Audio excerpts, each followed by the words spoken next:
SMP di SMPN 1 Malangbong tahun 1988, SMA Kartika Chandra Bandung, jurusan Biologi tahun 1992, Institusi Pendidikan Akademi Akuntansi Bandung, S1 di Universitas Pasundan tahun 2010, jurusan Pendidikan Ilmu Pengetahuan Sosial, S2 di STKIP Pasundan tahun 2019, jurusan Ilmu Pengetahuan Sosial. Pengalaman mengajar diantaranya di Sekolah SMP Negeri 29 Kota Bandung, bidang studi PPKN tahun 2023 sampai tahun 2014, SMA Pasundan 5 Bandung, bidang PPKN tahun 2021 sampai dengan 2022, dan SMP Negeri 27 Kota Bandung, bidang PPKN dari tahun 2021 sampai sekarang. Demikian kurikulum fit kepada Ibu N. Ira Nurwati MPD. Untuk menyampaikan materinya dipersilahkan.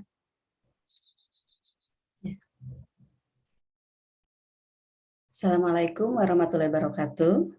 Salam sejahtera untuk kita semuanya.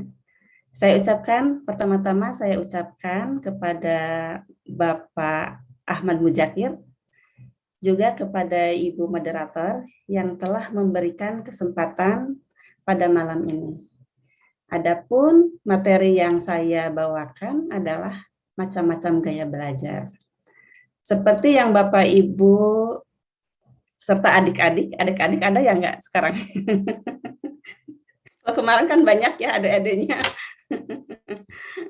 Ya Bu, kemarin mahasiswa dari salah satu pemateri Bu. Oh gitu ya. Ya. Oh, iya.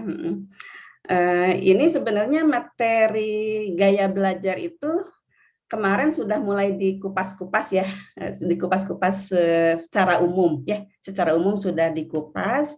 Tapi pada malam ini saya juga akan mengambil materi ini mungkin secara prakteknya ke siswa, mungkin itu kalau saya itu ya, gitu. Terus next, ya materinya yang pertama yang akan saya bahas itu tentang gaya belajar, pengertian gaya belajar. Yang kedua yaitu gaya belajar dan ciri dari setiap gaya belajar. Yang ketiga, seberapa penting sih gaya belajar itu kan gitu ya, pengaruh gaya belajar terhadap peserta didik, terhadap siswa lah ya.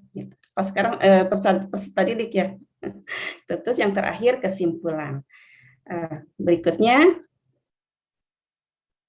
nah di sini apa sih gaya belajar itu? Ya, mungkin Bapak Ibu semuanya sudah mengetahui. Nah, saat ini kan saat ini ada banyak jenis pembelajaran ya, di media, baik media elektronik kan kayak gitu ya, pembelajaran itu banyak sekali macamnya. Terus manfaatnya juga untuk belajar itu baik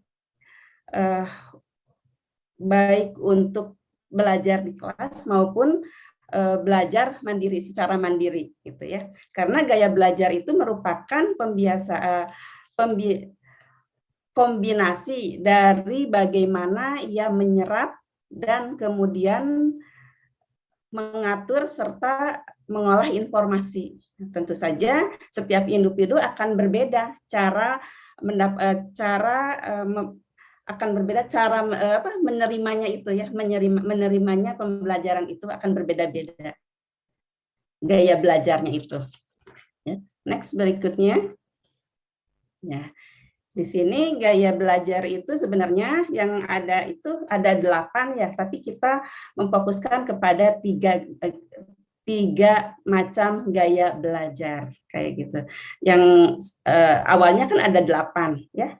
Tapi kita fokuskan kepada 3 gaya belajar saja di sini. Yang pertama yaitu visual, ya, gaya belajar visual itu berfokus pada penglihatan, ya, saat mempelajari hal baru, biasanya tipe visual itu tipe visual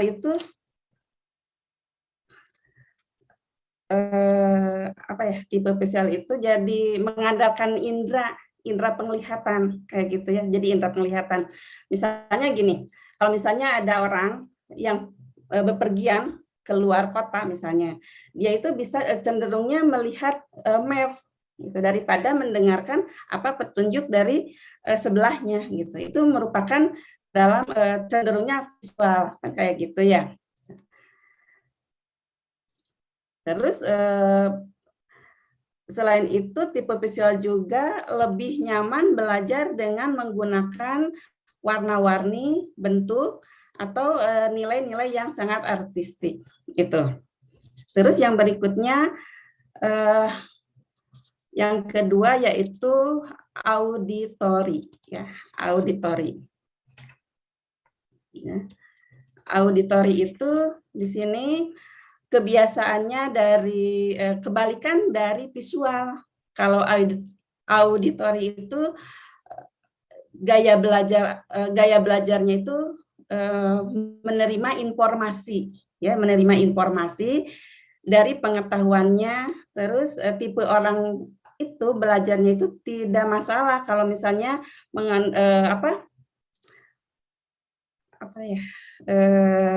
jadi tidak masalah kalau misalnya melihat gitu ya, tapi dia itu sangat cenderung dengan pendengarannya. Jadi dia itu lebih pentingnya itu adalah mendengarkan pembicaraan dari guru ya, dari guru dengan baik dan jelas. Nah, itu tipe auditory kayak gitu.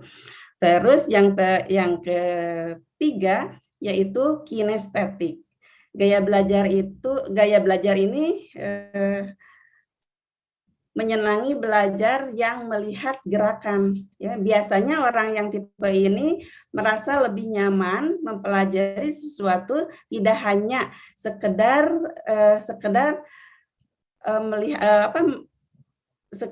membaca buku, tapi juga mempraktekannya. Nah, itu gaya kinestetik. Dengan melakukan atau menyentuh objek yang dipelajarinya akan memberikan pengalaman tersendiri bagi tipe kinestetik tersebut. Makanya orang yang memiliki gaya belajar tipe ini biasanya tidak akan betah yaitu di dalam kelas kayak gitu. Itu termasuk tipe kinestetik. Nah, untuk membedakan yang 3 tipe itu di sekolah kami itu awal masuk itu dibuka link kayak link dia kesukaannya apa gitu, ada pilihan-pilihannya seperti itu. Jadi akhirnya dikelompokkan.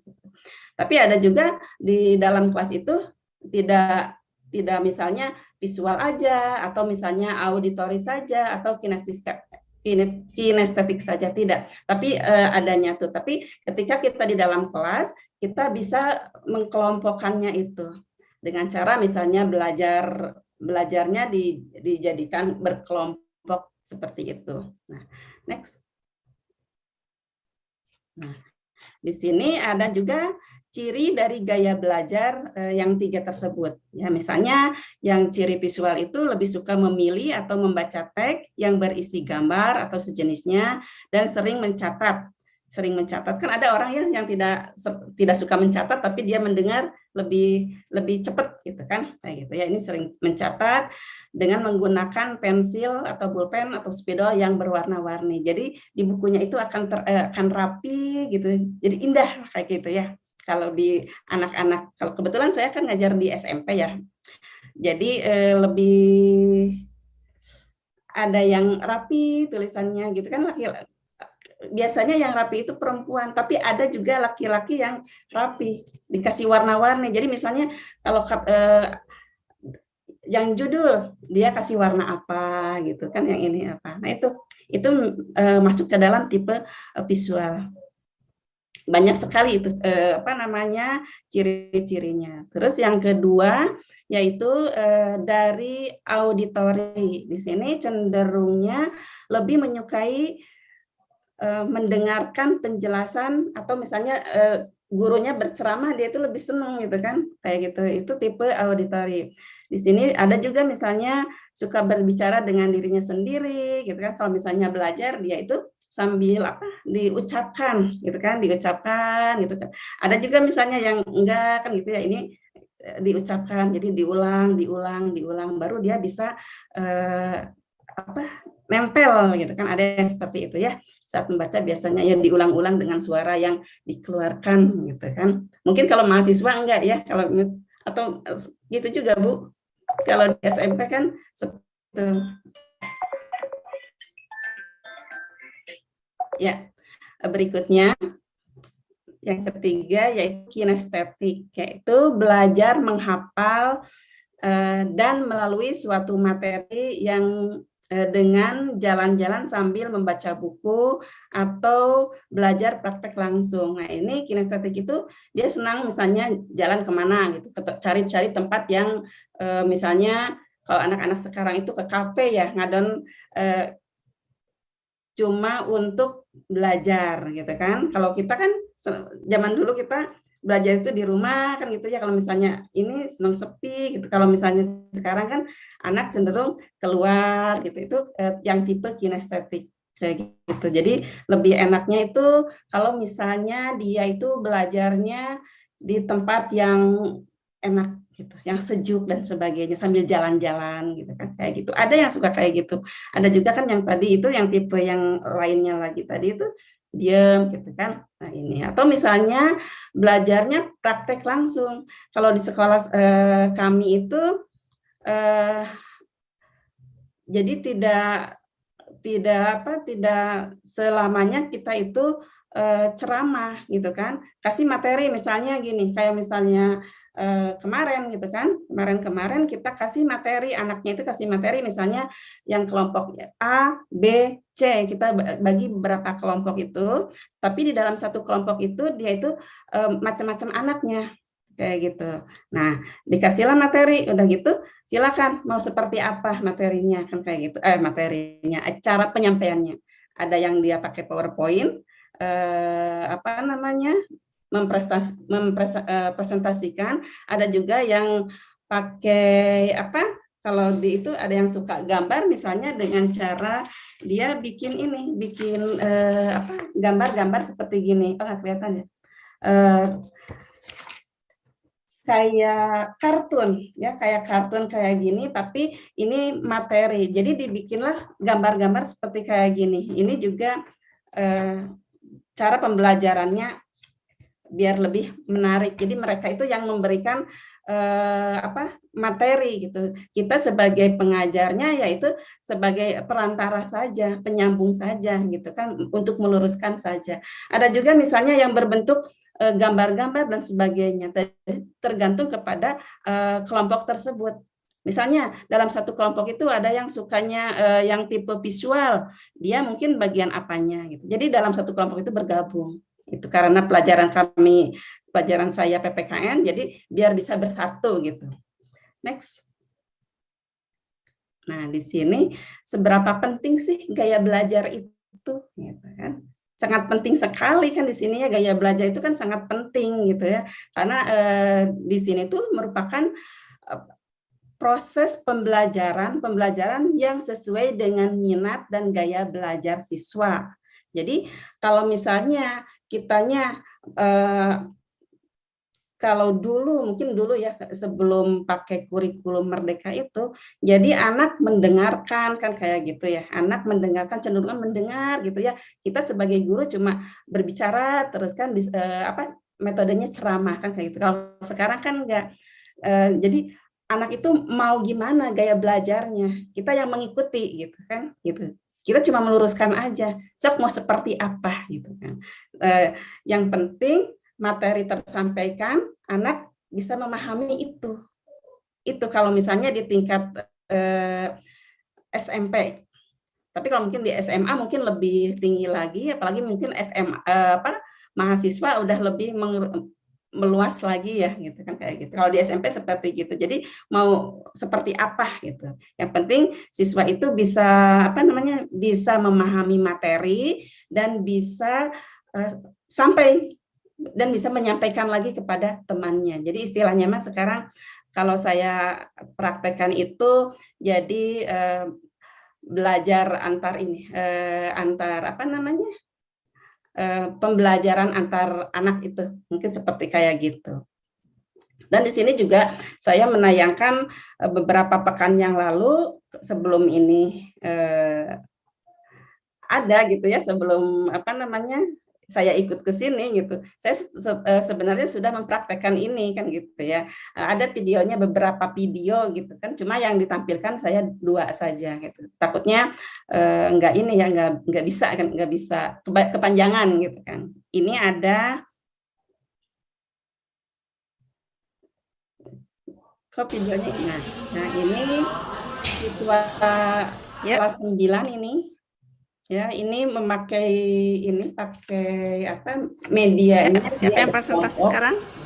Ya, ini dari kelompok 1 yang kebagian materi bab 5 tentang harmoni keberagaman masyarakat Indonesia bagian A dan B. Nah, ini kita bikin scrapbook ini tuh berlima. Jadi di sini ada kayak kartu perkenalan. Boleh dibuka? Nah, ini ada kelompok bab 5 harmoni keberagaman.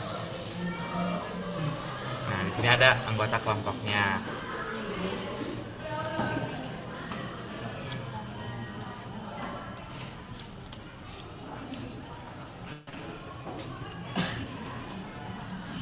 Di sini ada pembukaan juga.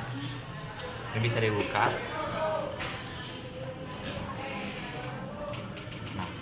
Langsung ke materi intinya, yaitu tentang makna harmoni dalam keberagaman. Nah, di sini ada subjudulnya, ini adalah harmoni keberagaman sosial budaya, dan di sini ada materinya, bisa dibuka. Terus ada juga harmoni keberagaman ekonomi, sama di sini juga ada materinya.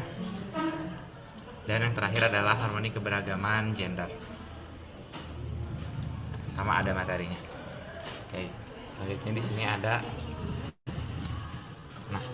unsur-unsur dari sosial budaya. Di sini ada agama dan kepercayaannya, dan juga di sini ada ilustrasinya. Sama-sama bisa ditarik. Organisasi masyarakat, ada sistem pengetahuan, ada bahasa, mata pencaharian, teknologi dan peralatan, dan yang terakhir adalah kesenian.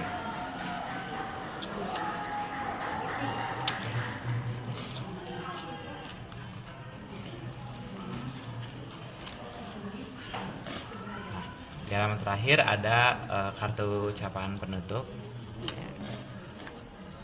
Oke, ini dari kelompok apa? Kelompok 1. Kelompok 1, iya. Tepuk tangan untuk kelompok 1.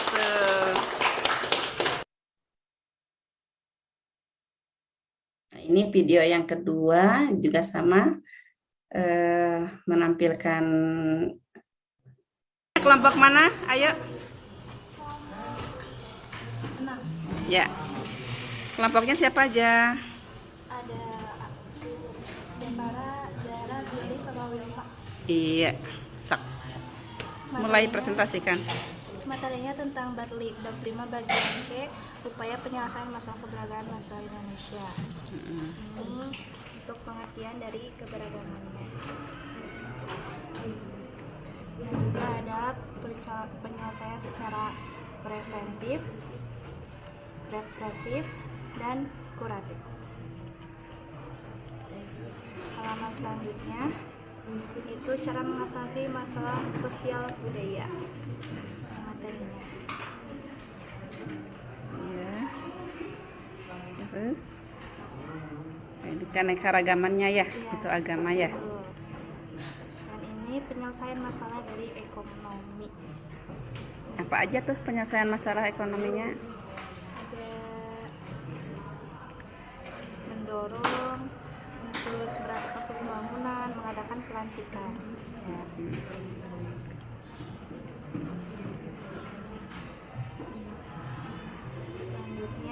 penyelesaian masalah dari gender.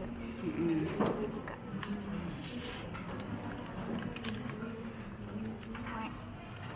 Iya.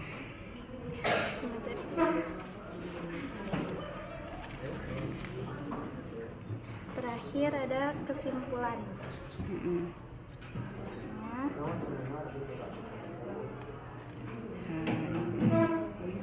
Ya, tepuk tangan dong untuk kelompok 5.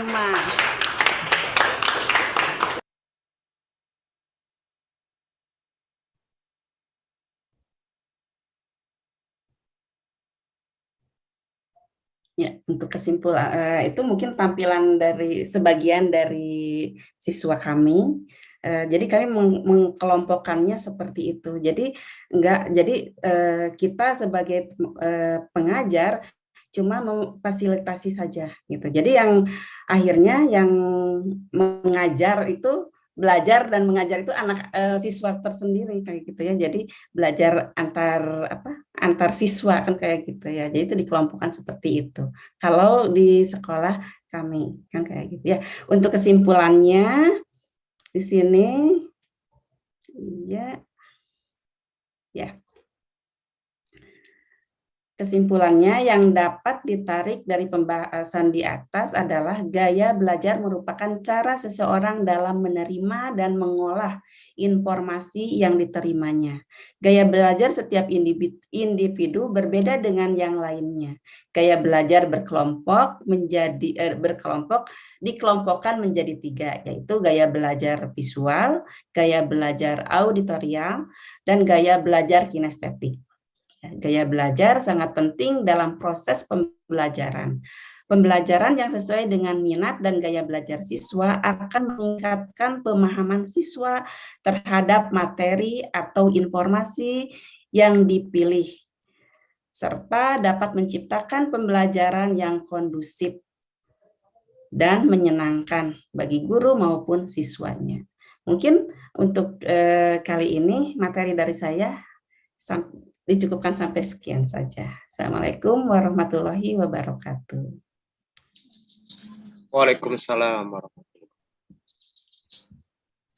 Terima kasih kepada Ibu Enira Nurwati MPD yang telah menyampaikan materi yang sangat luar biasa. Selanjutnya materi yang kedua yaitu Ibu Sumaizar SEMSI. Nama Ibu Sumaizar lahir pada tanggal 3 Mei 1974, alamat Kota Rambung Merah, Kabupaten Simalungun, Provinsi Sumatera Utara. Pendidikan terakhir S1 tahun 1999 di Sekolah Tinggi Ilmu Ekonomi Swadaya Medan, Sumatera Utara, dan S2 tahun dan S2 tahun 2004 di Universitas Negeri Medan, Sumatera Utara. Memulai karir dosen tahun 2001 di AMK Multikom Pamatang Siantar dan pindah ke Sekolah Tinggi Akuntansi dan Manajemen Indonesia Pamatang Siantar tahun 2018 dengan jabatan fungsional dosen lektor. Selain dosen pembuka pendidikan formal PAUD di Kabupaten Simalungun tahun 2010 sampai dengan sekarang juga membuka pendidikan non-formal bimbel untuk anak SD dan SMP dengan fokus pembelajaran matematika dan bahasa Inggris. Demikianlah kurikulum FIT Ibu Sumaizar SEMSI. Kepada Ibu Sumaizar SEMSI untuk menyampaikan materinya, dipersilahkan. Terima kasih kepada moderator atas kesempatan yang diberikan kepada saya.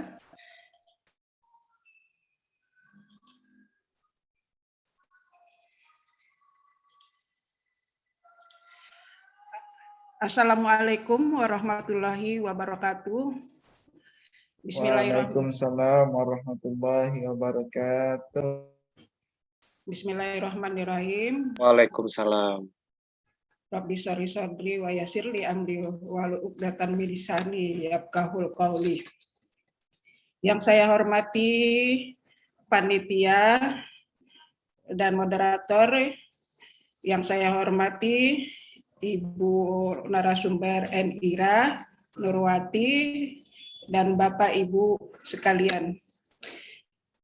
Di sini saya menyampaikan materi strategi pelibatan siswa dalam kelas daring, di mana saya ambil materi ini karena ini waktu masa pandemi itu kita belajar secara daring, dan pada masa setelah lewat masa pandemi ini, saat ini kita sudah belajar 100%, tapi kebanyakan ada media pembelajaran itu, ada kegiatan belajar itu, ada juga siswa yang ingin belajar secara daring karena mengingat waktu dan biaya. Jadi di sini saya menyampaikan pengalaman juga, saya akan membuka bimbingan belajar matematika dan bahasa Inggris. Jadi di sini saya fokuskan bagi yang pendaftar memilih metode belajarnya secara tatap muka atau secara daring, dan ada juga yang memilih secara daring. Jadi berarti banyak juga peminat belajar menggunakan jaringan internet.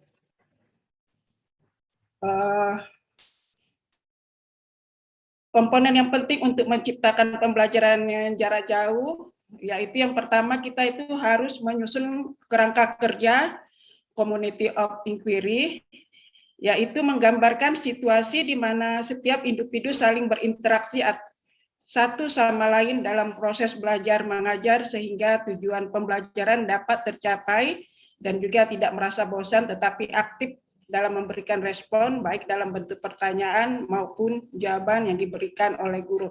Jadi kita membuat kerangka kerja. Yang pertama itu kita misalnya memberikan kehadiran pengajaran, kemudian kehadiran sosial dan kehadiran kognitif.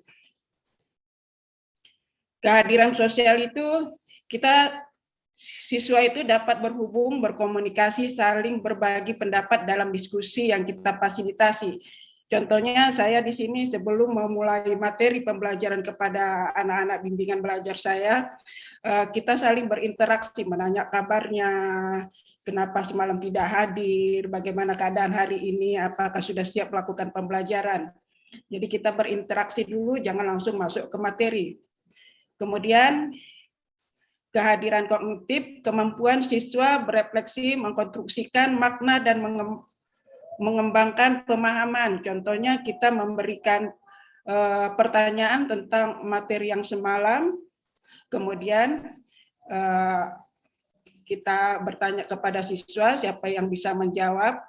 Jadi sebelum memulai pembelajaran kita tanya dulu siswanya bagaimana materi semalam, apakah dia bisa memahami atau tidak. Kemudian kehadiran pengajaran, strukturisasi pelajaran untuk mendukung kehadiran sosial dan kehadiran kognitif untuk memenuhi hasil pembelajaran yang kita inginkan seperti buku atau media pembelajaran yang kita gunakan. Kemudian yang kedua, meningkatkan rasa kehadiran guru dan pendidik dalam pengajaran jarak jauh. Jadi kita sebelum memulai pembelajaran itu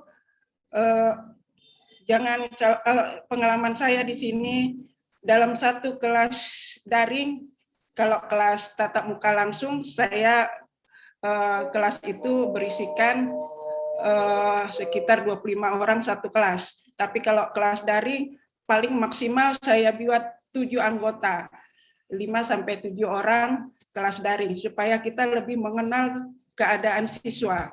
Jadi kita lebih tahu kalau terlalu banyak kita menggunakan daring ini, terlalu banyak yang ikut dalam Zoom ini tadi, kita tidak kenal sama siswanya. Jadi kalau udah 5 orang kita lebih memahami keadaan siswanya, bisa bertanya satu lain, jadi kita lebih dekat ke mereka. Satu-satu bisa kita pertanyakan apa secara dari hati ke hati bagaimana kemampuan dia, jadi lebih enak daripada kita mengajar lebih dari 10 orang.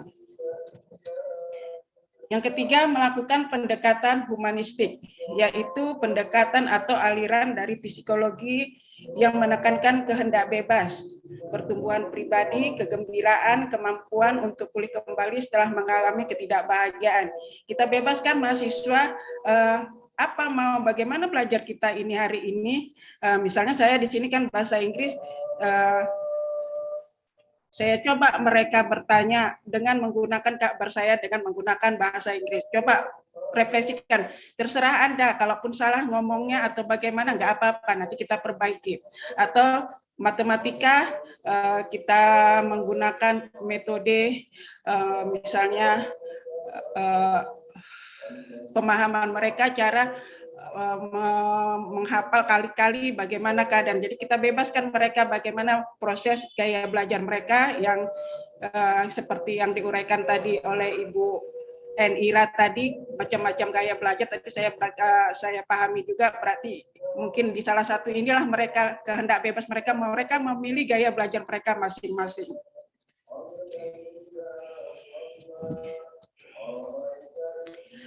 Pendekatan humanistik yang perlu dilakukan guru atau pendidik yaitu yang pertama, memperkuat interaksi siswa dan pengajar. Ketika guru dan siswa berjauhan secara fisik, penting bagi kita untuk menciptakan hubungan sosial dengan memanfaatkan fungsi kotak obrolan dalam aplikasi Zoom.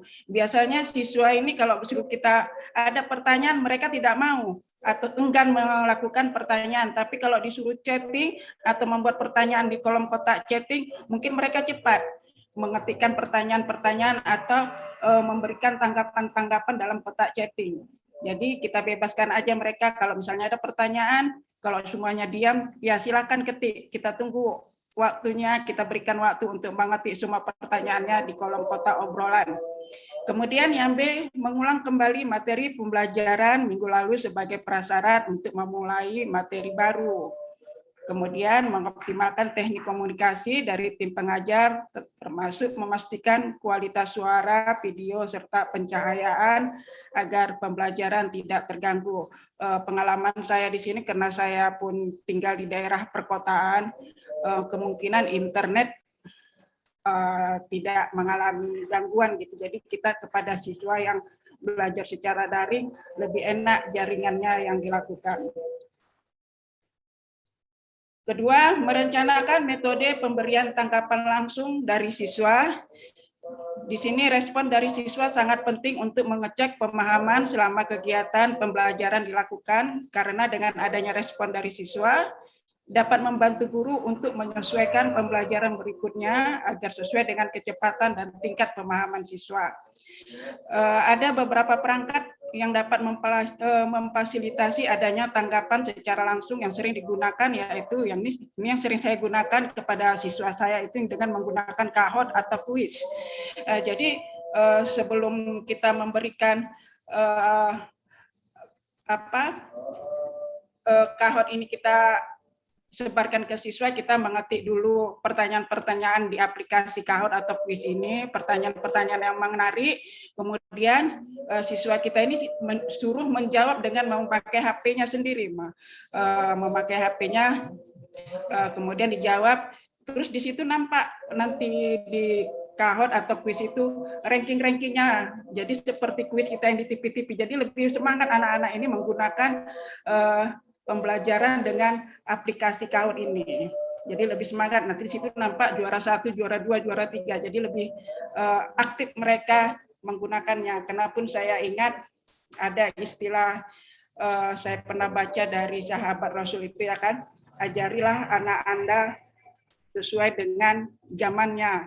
Jadi kan generasi sekarang ini kan dibilang generasi Z, generasi paling akhir atau generasi digital. Jadi kita ajarilah mereka dengan memberikan pertanyaan-pertanyaan dengan menggunakan aplikasi digital seperti yang saya pahami di sini, Kahoot atau kuis yang sering saya pakai.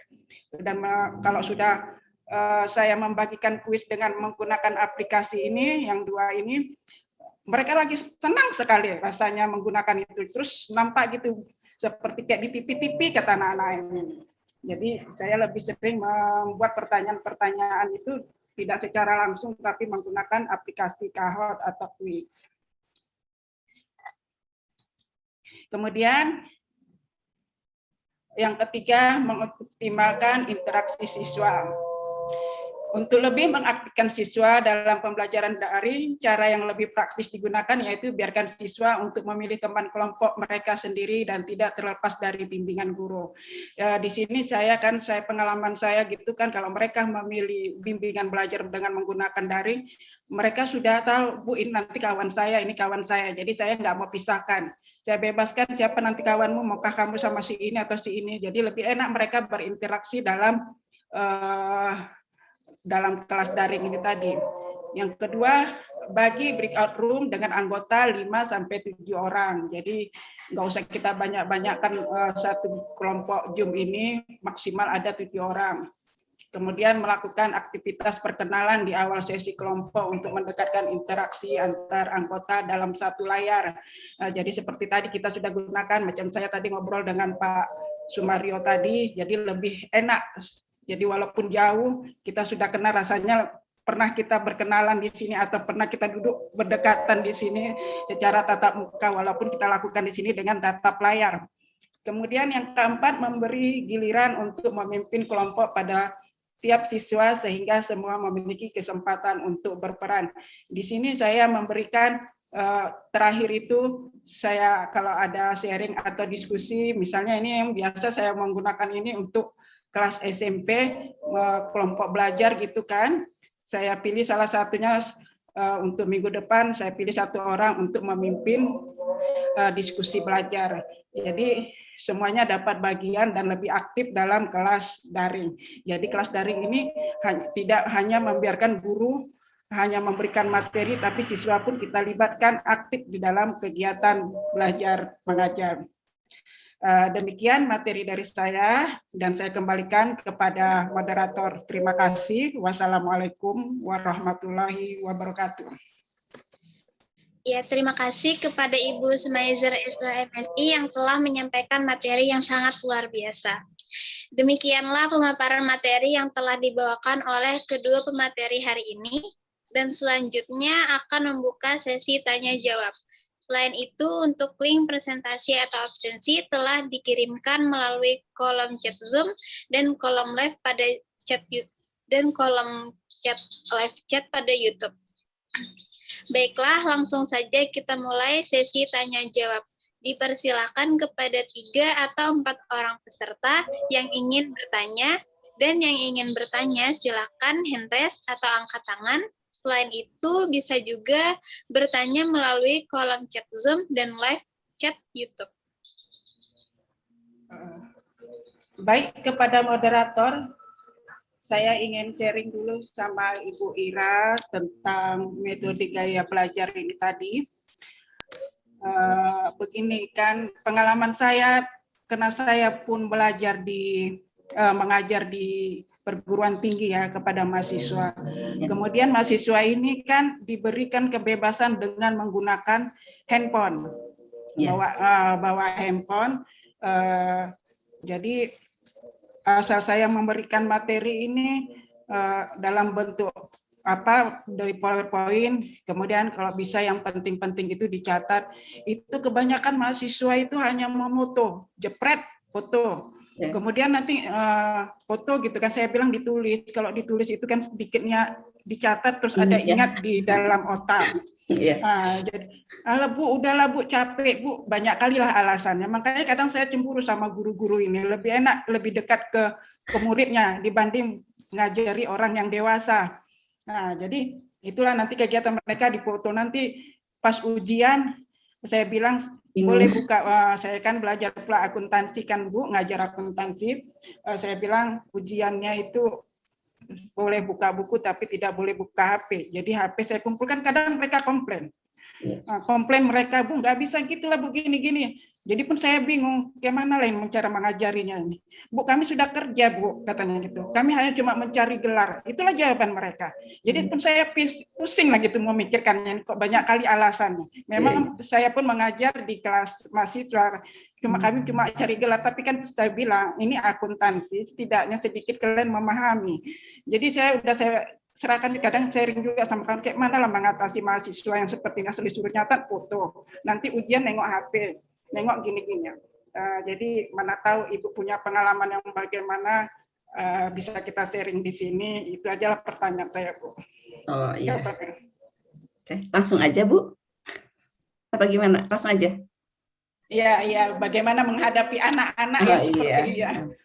Kalau pengalaman dari saya ya selama saya ngajar itu juga semenjak HP diperbolehkan, kan awalnya HP itu tidak boleh, siswa itu tidak boleh bawa HP ya Bu ya, selama belajar HP harus disimpan gitu. Bahkan awalnya itu HP harus ditaruh jadi kita itu ada kotak Bu, ada kotak HP ditaruh di meja guru. Tapi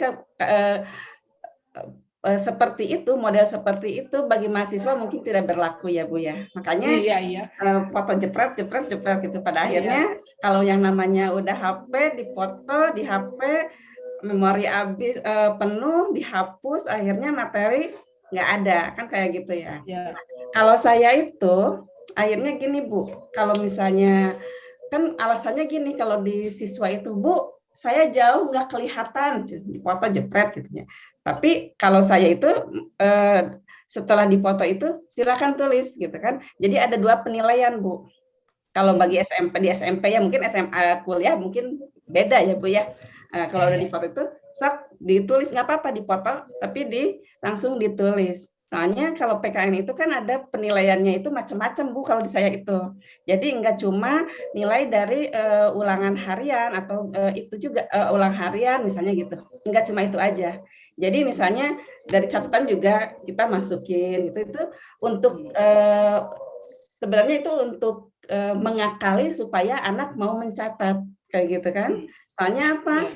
Kalau yang namanya di HP memori habis, udah dihapus, nggak punya catatan gitu. Jadi mengakalinya gitu aja Bu saya. Kalau saya mungkin dari yang lain, mangga kalau ada yang menambahkan. Kalau saya cuma itu aja sih Bu. Diakalinnya silakan dipoto, tapi langsung dicatat. Terus nanti saya ngeliling, biasanya saya lihat, saya nilai gitu, dinilai kerapihannya dan sebagainya kayak gitu. Itu kalau anak SMP mungkin bisa seperti itu. Tapi kalau mahasiswa apa mungkin diperlakukan seperti itu atau gimana itu? Mungkin kalau akuntansi bisa aja Bu. Akuntansi kan hitung-hitungan kayak gitu ya. Kalau misalnya materinya dipoto, jepret, dipoto, terus kan bisa aja ditulis gitu kan? Ditulis gitu kan, latihan, berbentuk latihan.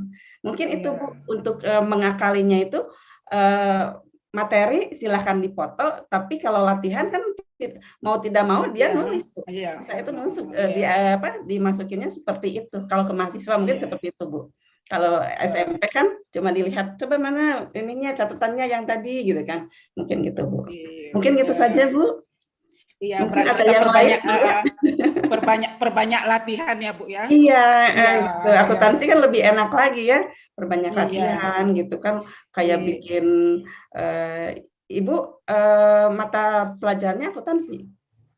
Iya, mata kuliah akuntansi, tapi kan Bu, sebelum kita mengasihkan latihan kan kita kasihkan contoh bentuk laporannya. Setidaknya kan mereka mencatat, hanya memoto. Jadi nanti kan saya suruh latihan, buka HP baru dicatat mengerjakannya. Maksud saya itu kalau dibukukan lebih enak. Nanti kan kalau udah model-model laporan keuangan ini kan banyak, jadi dia mencarinya lagi, jadi percaya karena emosian gitu. Ya udah gitu aja Bu. Ya udah gitu aja Bu. Jadi setelah materi disampaikan, langsung dibikinlah latihan. Ya, kita misalnya jurnal neraca lajur ya, apa jurnal apa gitu kan ya, gitu. Dibikin kan kayak gitu, pasti otomatis siswa itu kan ada. Terus kan Ibu bisa sambil meriksa, koreksi lewat ini kan, gitu kan, gitu di buku latihannya gitu. Bisa seperti itu juga Bu. Jadi perbanyak aja. Kalau akuntansi kan lebih cenderungnya kita lebih banyak latihan kayak matematika kayak gitu kan ya, dibanding PKN kan cuma hafalan kayak gitu kan. Kalau akuntansi itu lebih enak padahal Bu. Iya. Gitu, jadi perbanyak latihan aja. Iya, terima kasih Bu. Kita serahkan kepada pendengar yang lain, mana tahu ada yang bertanya. Assalamualaikum Bapak Ibu. Waalaikumsalam. Ya, waalaikumsalam. Aduh, luar biasa ini. Para senior-seniorku yang sedang sharing ini ya, Bu Ira dan Bu Sumaizar. izin menambahkan nih panitia ya, apa ya tadi yang disampaikan oleh Bu Ira. Bu Ira ini teman seperjuanganku, Bu Sumaizar ya.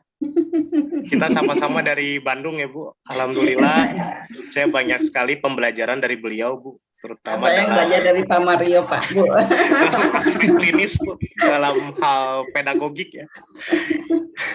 Damang Bu Ira. Alhamdulillah Pak. Pengestunya, alhamdulillah. Ya gini Bu, saya sedikit menambahkan ya apa tadi yang disampaikan oleh sahabat saya, inspirator saya di dunia pendidikan, ya, Bu Ira. Luar biasa sekali tadi pembahasan beliau ya mengenai gaya-gaya belajar. Kemudian saya tertarik juga dengan pembahasan Ibu, Bu. Memang artinya pandemi COVID-19 ini sangat memberikan hikmah yang luar biasa ya kepada kita semua ya Bapak Ibu ya. Sepakat ya Pak Ahmad Muzakir ya. Yang dulu biasanya ketika saya menjadi pengisi acara Bu, ya, menjadi narasumber di beberapa kampus di swasta maupun di negeri, biasanya dulu tuh saya bertatap muka Bu, ya, berbicara langsung dengan mereka, sharing dengan mereka, ya. Nah, Unpas itu salah satu perguruan tinggi swasta di Kota Bandung yang selalu berlangganan didatangi dengan saya Bu, ya. Meni hoream ningali si Kang Rio tanya, kadi itu wayanya nyampaikan materi gitu. Kita sharing ya. Kita artinya visi dan misi di sini kita sharing. Tapi semenjak pandemi COVID-19 itu mulai mengagresi ya negara kita, agresi ini bahasanya ya. Di bulan Maret kalau nggak salah ya, tanggal 15 tahun 2020, seluk-beluk kegiatan yang sifatnya tatap muka itu dialihkan menjadi online Bu, menjadi berbasis online. Sehingga ini sebuah tantangan baru buat kita sebagai guru yang hidup di masa abad 21. Kita harus betul-betul aware. Kita harus betul-betul open your mind terhadap apa yang harus perlu kita lakukan di sini. Ya, yang awalnya kita tidak tahu Zoom, yang awalnya kita tidak tahu Google Meet, yang asalnya kita tidak tahu Quizy, ya. Dan kita dipaksa untuk tahu, ya, untuk bisa membaca situasi dengan kondisi yang terjadi pada darurat ya pendidikan ketika di tahun 2020 itu ya kita harus bisa gitu. Itu tantangan kita gitu. Dan saya tadi tertarik dengan Ibu bahwasannya memang media online ini ya kalau secara sederhana di sini saya menyimpulkan bahwa ketika kita dihadapi oleh sebuah persoalan, apalagi kan sekarang kita sudah berada pada fase 6.0, 6.0 ya. Your mind change is behavior. Berarti kita harus terbuka pemikirannya kan. Paradigma kita terhadap instrumen-instrumen yang ada di sekitar kita harus terbuka. Ya. Dan di situ memang pada hakikatnya sosial media itu adalah mendekatkan yang jauh dan menjauhkan yang dekat ya Bu Ira ya. Itu inti dari sosial media gitu kan. Ya.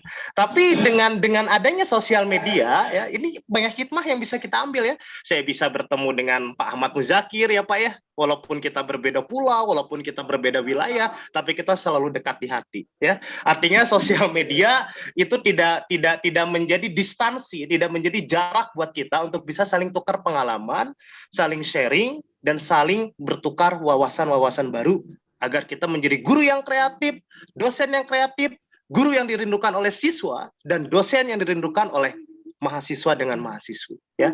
Berikan aplaus dulu kepada Digital Learning Center yang telah menggagas kegiatan ini yang sangat sungguh luar biasa ya.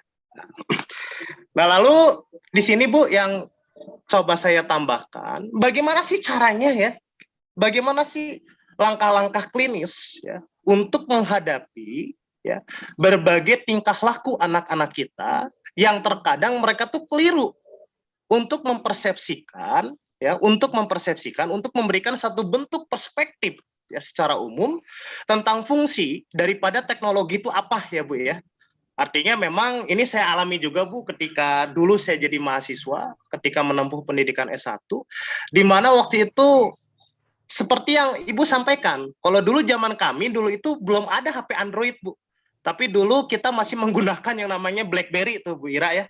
Kita juga sama, kita ambil praktisnya aja, kita ambil ininya apa, kita nggak ngambil ribet, kita ngambil tengahnya aja, selalu kita foto, ceklik, dan lain sebagainya, jadi kita nggak perlu nyatet sampai tangan gempornya Bu Iranya, upami cek bahasa Sunda nama gitu kan.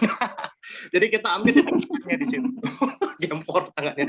Nah itu bagaimana Bu? Bagaimana treatmentnya? Bagaimana formulasinya yang harus kita lakukan ya untuk bisa menangani semua itu? Artinya kita berikan pengertian kepada anak-anak kita, ya kita berikan satu bentuk pemahaman-pemahaman dasar kepada anak-anak kita, dan saya yakin ya logic in brains ya artinya pemikiran logik ya rekan-rekan mahasiswa itu berbeda halnya ya dengan yang kita hadapi untuk anak-anak SD, SMP dengan SMA. Ya Bu ya. Mahasiswa itu sudah paham ya. Mahasiswa itu sudah bisa menelaah, sudah bisa berpikir retorik, Bu. Hanya saja yang memang perlu harus ya artinya kita tanamkan di dalam diri kita, yaitu coba kita ajarkan kepada mereka untuk ngaji diri aja dulu, Bu.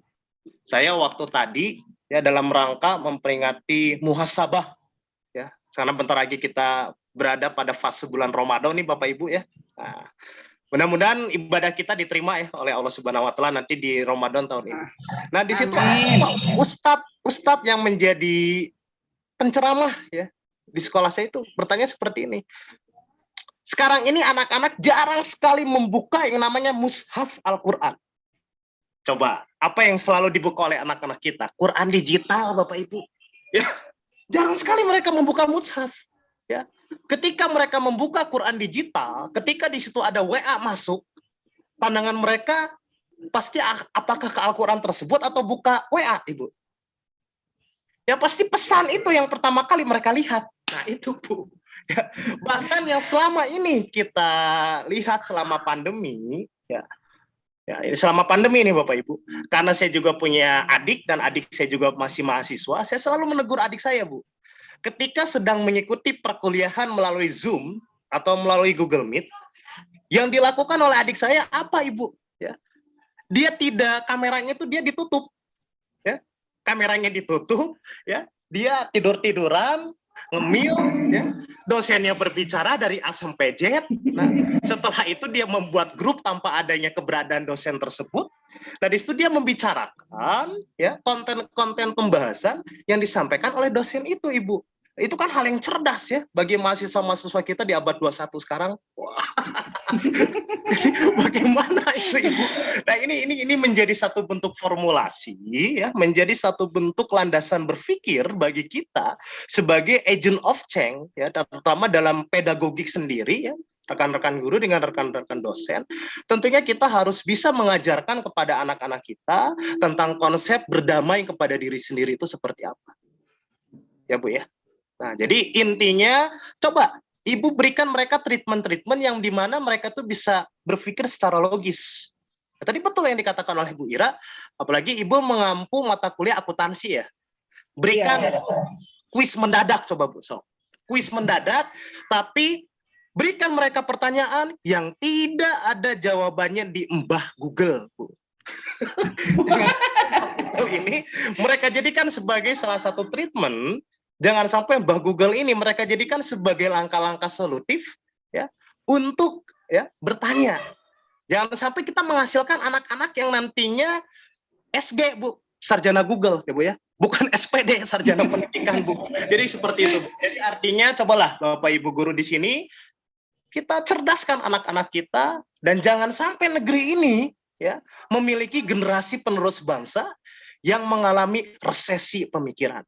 Ya, saya sedikit mengutip teori yang dikemukakan oleh John Locke dalam bukunya Pengantar ke Pendidikan, ada di halaman 20, karya Profesor Dr. Tirta Harjo, cetakan keempat, lalu dikembangkan kembali oleh Profesor Dr. Abu Ahmadi, bahwasanya seorang anak itu terlahir dalam sebuah kertas putih, Ibu. Tergantung bagaimana kita memolesnya, tergantung bagaimana kita menempahnya, dan tergantung bagaimana kita menyisipkan hal-hal dari lingkungan yang bisa membentuk watak yang sesungguhnya dari anak kita tersebut.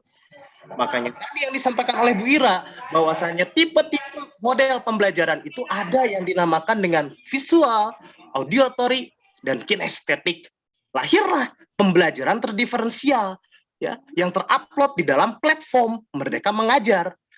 dan menjadi salah satu proyek secara terorganisir yang dilakukan oleh pejabat-pejabat publik yang ada di setiap UPTD, setiap daerah, ya, mewajibkan setiap guru untuk membuka PMM sebagai salah satu bentuk yang nantinya akan mereka laporkan kepada setiap kadis yang berada di wilayah atau regional masing-masing. Jadi itulah pendidikan, ya, saling terorganisir, saling sinkronisasi, dan saling sinergisitas antar komponen yang satu dengan komponen yang lain. Ya, nah tadi saya sedikit menambahkan apa yang tadi Ibu sampaikan, izin menambahkan Bu Sumaizar, ya. Apa Iya. selama COVID itu terus terang Bu, ya, galau, siswana galau, muridnya sih sebagian ada yang galau, sebagian lagi ada yang merdeka, hore nggak belajar. Karena kenapa? Ini dijadikan kesempatan bagi mereka, Bapak Ibu. Dijadikan kesempatan bagi mereka untuk apa? Untuk lalai mengerjakan tugas. Apalagi sekolah-sekolah yang berada di daerah-daerah. Sehingga apa yang terjadi? Yang terjadi itu selama pandemi COVID-19, ya, berdasarkan data base yang saya lihat, di tingkat Jawa Barat sendiri, ternyata hampir 85%, Bu. Anak-anak kita, mereka itu mengalami angka putus sekolah. Bukan karena mereka nggak punya gadget, bukan karena perekonomian mereka rendah, ya, tapi karena di situ mereka, ya, melampiaskan segala bentuk kemalasan mereka itu, ya, menjadi satu bentuk budaya yang rebahan. Jadi yang tercipta, yang terbangun itu adalah budaya rebahan. Tahu Bapak Ibu ya budaya rebahan itu apa? Dan budaya rebahan ini jadi mengkerucut kepada fenomena nikah muda, Bapak Ibu. Ini kan bahaya gitu kan. Ini merupakan dampak yang sangat luar biasa dari pandemi COVID-19. Ya, mudah-mudahan pandemi COVID-19 itu banyak memberikan pembelajaran yang berharga buat kita, agar kita tuh bisa menjadi sosok, ya, lentera, sosok pelita bagi anak-anak kita, agar anak-anak kita ke depannya menjadi anak-anak yang sukses. Itu Bapak Ibu ya. Dan satu catatan lagi saya mengutip bahwa guru adalah sosok pahlawan yang ketika dia meninggal, walaupun dia tidak dikibarkan oleh bendera putih, walaupun dia tidak diantar oleh senapan bersenjata, ya, itulah guru, ya, pahlawan tanpa tanda jasa. Sukses selalu buat kita semua dan salam super. Wassalamualaikum warahmatullahi taala wabarakatuh. Waalaikumsalam. Ya, terima kasih Bapak. Tambahan pemasukan yang sangat luar biasa. Di sini ada pertanyaan, bisa saya bacakan dari Ibu Apriliana Lestari. Bagaimana cara membagi waktu antara karir di kantor, ibu rumah tangga, dan urusan akhirat? Seimbang, netral, dan tidak memihak salah satu aspek pun, tengah-tengah saja. Mungkin bisa dijawab oleh kedua pemateri. Terima kasih. Ibu Ira duluan. Ya, tadi pertanyaan yang sangat luar biasa, yang tidak pernah siswa saya tanyakan kepada saya. Gitu.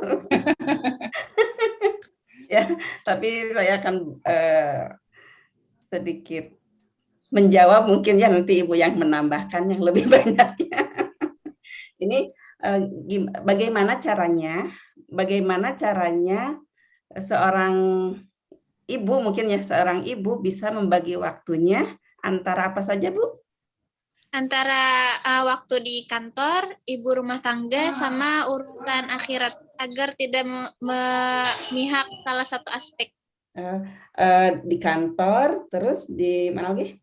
Di ibu rumah tangga sama urusan akhirat.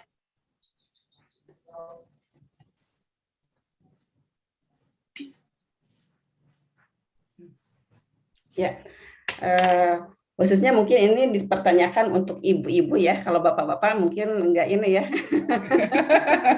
Ya, Pak Mujakir. Ini untuk ibu-ibu. Bagaimana sih cara mengaturnya urusan kita, waktu kita gitu ya, di kantor, jadi ibu rumah tangga, ya juga urusan ke akhirat. Sebenarnya ini yang dilakukan, ini khusus saya ya Bu ya.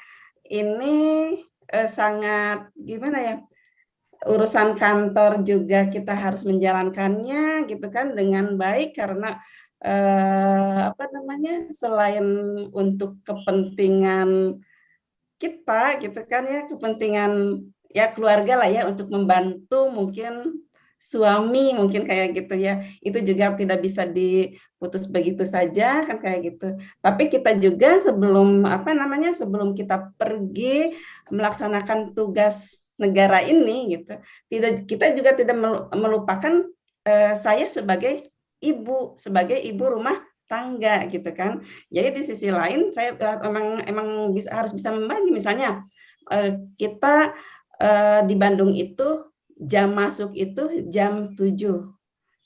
Keluar itu absen itu keluar pulang jam 3 gitu kan. Tapi sebelum itu biasanya saya itu udah mempersiapkan untuk keperluan anak saya gitu kan. Kebetulan kan suami saya itu kerjanya di luar kota ya Bu. Jadi kita bertiga sama anak saya kan kayak gitu. Jadi anak saya yang besar itu udah semester akhir, yang kedua itu sekarang insya Allah masuk perguruan tinggi. Tapi mungkin lebih mudah karena apa? Kita sama-sama pergi gitu kan. Paling siang-siang apa? Pagi sama nanti sore baru kita ngumpul kan kayak gitu. Jadi tidak apa namanya, tidak susah untuk membagi saya sebagai ibu rumah tangga. Jadi pagi-pagi kita udah siapkan makanan gitu kan. Terus nanti pulang sekolah saya jam 4 nyampe rumah, karena perjalanan kena macet, kalau di Bandung itu macet aja Bu gitu kan. Macet nyampe rumah itu sekitar jam 4 kurang. Kadang-kadang anak saya kan masih les atau gimana gitu, kadang-kadang saya duluan, kadang-kadang si kakak yang duluan. Tapi makanan udah tersedia gitu kan. Itu saya sebagai ibu rumah tangga. Sebagai urusan saya dengan akhirat, saya melaksanakan pekerjaan itu dengan ridho. Berarti itu kan saya udah apa namanya? Kita udah gimana ya cara menyampaikan? Itu udah ada hubungannya dengan itu juga kan kayak dengan akhirat. Terus saya juga kalau di guru mungkin kadar korupsinya sedikit ya Bu, mungkin korupsi waktu kan kayak gitu. Tapi kan jamnya tetap gitu kan ya. Maksudnya kalau dulu mungkin kalau saya sekarang kan nggak bisa keluar begitu saja kan gitu. Ya, jadi ada waktunya. Jadi insya Allah urusan akhiratnya bisa tapi kan yang menilai itu kan bukan saya ya Bu ya, sebenarnya urusan kerjaan benar apa tidaknya itu urusan saya dengan Sang Pencipta, mungkin kayak gitu. Tapi insya Allah dengan saya bekerja, dengan saya diridhoi sama suami itu, terus anak-anak juga meridhoi, terus saya menjalankannya dengan ikhlas, terus sesuai dengan aturan-aturan yang ada, itu merupakan urusan saya dengan Sang Pencipta. Mungkin kayak gitu kalau yang saya alami gitu ya. Karena saya di dunia pendidikan kan katanya korupsinya korupsi waktu. Ketika misalnya ngajar kita keluar kayak gitu, tapi diusahakan seperti itu karena bukannya kita takut sama CCTV yang dipasang di setiap sudut, tapi ada tanggung jawab kita juga sebagai pendidik, ada tanggung jawabnya gitu kan. Karena apa? Keberhasilan anak didik itu merupakan kebanggaan bagi guru gitu kan. Musibah atau kesedihan yang paling mendasar bagi guru itu ketika anak didik melakukan kesalahan gitu. Kayak gitu. Jadi diusahakan semaksimal mungkin gimana caranya supaya anak didik itu lebih baik lagi gitu kan. Soalnya itu merupakan titipan dari orang tua kepada sekolah dititipkan lagi kepada kita tenaga pendidik. Itu kan udah urusan kita dengan Sang Pencipta. Itu. Mungkin itu Bu, mangga Ibu. Kalau mau mungkin kalau misalnya di mahasiswa lebih luas lagi Bu ya. Kalau di SMP seperti kayak gitu Bu.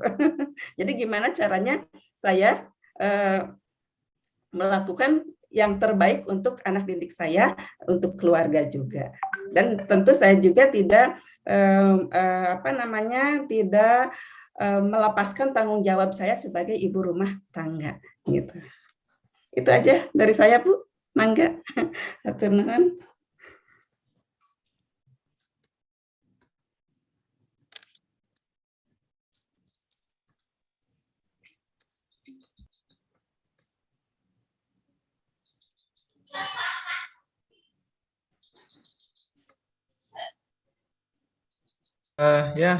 Terima kasih Ibu Ira atas jawabannya. Selanjutnya dipersilahkan kepada Ibu Sumaizar untuk menjawab pertanyaan dari Ibu Apriyani Lestari atau menambahkan jawaban dari Ibu Ira. Dipersilahkan Ibu. Terima kasih. Di sini saya menjawab pengalaman saya memang untuk membagi waktu sebagai ibu rumah tangga, kemudian pekerjaan kita ada di kantor sama akhirat. Sebelum saya duduk di kantor ya, menjabat gitu, bekerja dari pagi sampai sore, memang jadi sulit membagi kebahagiaan itu dengan anak-anak gitu ya. Padahal anak-anak juga masa depan kita, akhirat juga yang untuk kita bekal nanti di pulang nanti.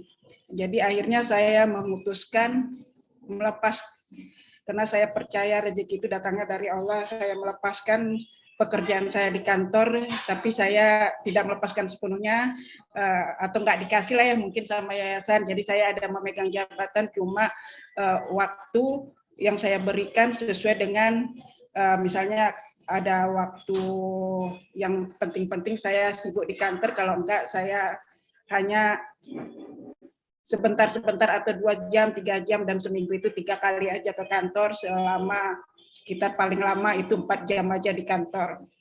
Jadi saya bisa lebih banyak untuk mengurus anak-anak saya, yaitu mengurus rumah tangga saya. Kemudian kalau untuk akhirat ini, ya kita kalau misalnya saya di kantor gitu, saya biasanya itu menghidupkan, saya jarang ya menggunakan Facebook atau melihat Facebook atau Instagram gitu, saya kurang aktif. Jadi kalau saya banyak pekerjaan kantor itu, saya sering menghidupkan selawat gitu. Jadi saya dengarkan untuk di telinga saya sambil mengetik. Jadi dalam setiap gerikan tangan saya pun mendengarkan selawat itu, otomatis saya juga mengikutinya. Jadi pelan-pelan saya mengikuti selawat itu, atau bacaan Al-Quran itu saya ikuti. Jadi itulah sebagai saya berzikirlah setiap hari, dan kemudian saya juga menyempatkan sebelum pergi ke kantor itu kita sholat duha dulu, itu saya rutinkan, kita bersolat duha dulu. Jadi kalau misalnya saya dalam perkuliahan, saya jam malam itu masuk saya itu 5:30 itu, jadi pas di situ saya mengajar di situ maghrib atau isya. Nah, jadi saya minta izin itu ke mahasiswa itu untuk sholat. Jadi saya itu misalnya saya malas gitu, nggak ada waktunya, itu terlalu sempit itu, apalagi akuntansi ini kan banyak latihan atau menerangkan, itu saya minta izin sebentar. Saya itu sholat itu pas di samping meja saya, jadi mahasiswa itu di belakang, saya minta izin sama mahasiswa, saya sholat sebentar. Jadi saya sering sholat itu di depan mahasiswa. Jadi mahasiswa itu udah maklum kalau saya ngajar itu, udah maklum orang ibu itu malas ke musola, jauh lagi ke musola, jadi sering di dalam kelas di depan mahasiswa itu langsung sholat aja. Jadi saya jaga wudhu. Jadi kalau ada bapak atau dosen yang lain, Bu mau minta salam atau maaf saya udah ada wudhu, saya bilang gitu aja. Untuk menjaga wudhu saya jangan batal, supaya tadi sholatnya biar langsung enak gitu. Jadi saya nggak ada sholatnya seperti di jamak, nggak ada. Memang waktu sholat aja. Jadi tapi saya minta izin ke mahasiswa, saya sholat sebentar. Jadi kalau waktu saya menunggu mahasiswa itu belum datang apa, kita buka Quran digital, kita baca-baca. Pas kemarin pula itu pas hari pertama kuliah itu kan malam nisfu Sya'ban. Nah, itu kan kebiasaan kita itu kan membaca Yasin. Nah, di situ saya sempatkan. Jadi saya doakan itu, memang doa saya itu anak-anak saya semuanya supaya jadi anak soleh dan soleha. Jadi kalau memang pas kebetulan waktu saya itu misalnya kantor itu ada kegiatan penting, jadi saya di kantor itu terus nanti pulang mengajar, jadi kemungkinan anak saya itu keteter gitu ya kan, saya minta titip sama suami, tolong diingatkan PR anak-anak, tugasnya apa, tolong sholat, setiap sholat ngaji, saya ingatkan itu, telepon sama suami, atau anak-anak udah pulang saya telepon suami. Nah, saya ingatkan di situ. Jadi memang itu sekali-sekali. Tapi kalau ada kegiatan akreditasi atau apa, memang saya full di kantor. Jadi kalau memang lagi santai, saya lebih banyak mengurus anak-anak. Jadi saya lepaskan semua pekerjaan kantor, saya lebih banyak di rumah untuk mengurus anak-anak dan beribadah. Itu aja sharing dari saya dan pengalaman saya. Terima kasih. Terima kasih kepada kedua narasumber yang telah memberikan jawaban yang sangat luar biasa. Kepada para peserta, apakah masih ada yang ingin bertanya atau memberikan tambahan?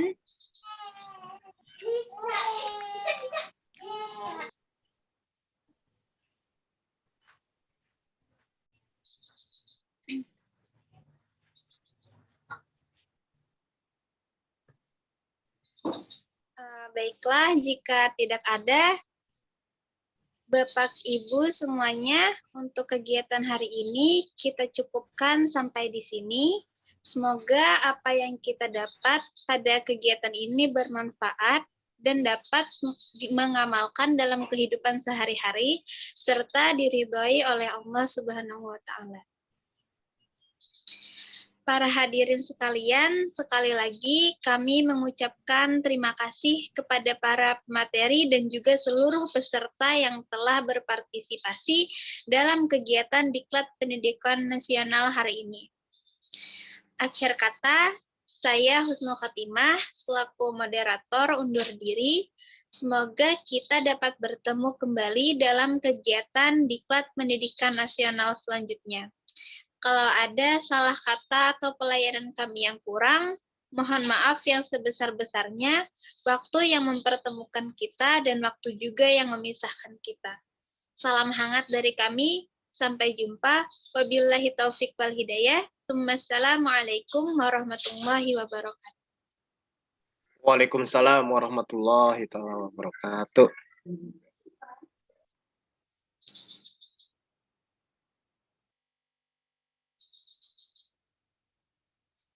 Baik, terima kasih moderator yang sudah memandu acara pada malam ini.